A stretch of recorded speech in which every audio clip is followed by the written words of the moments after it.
And the other essential key for me was setting really strong goals. In life, when I don't have goals, and even with training, when I didn't have goals, my training was very inconsistent, bordering on non-existent. But when I did have really strong goals, that kept me focused and committed.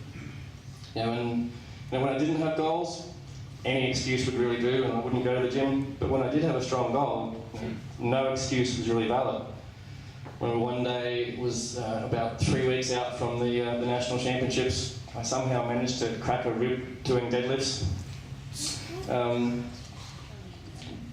But I couldn't stop training, so I just had to make some adjustments, wear a different belt that wasn't so hard and didn't cause so much pain, and just keep going through it, because I had that strong goal. I wanted to be at the national championships and I wanted to break 2 national records.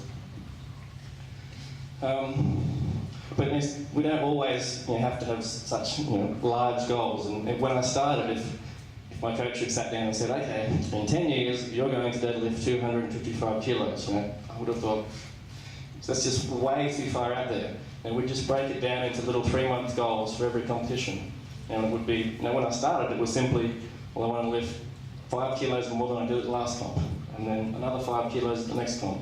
And eventually it got to, okay, well, now I can break a national record, or now I can win a national title.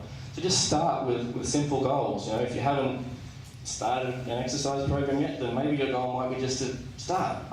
If you haven't figured out what your why is, maybe your goal might be to find your why. And then once you've got that, you can keep setting bigger and bigger goals.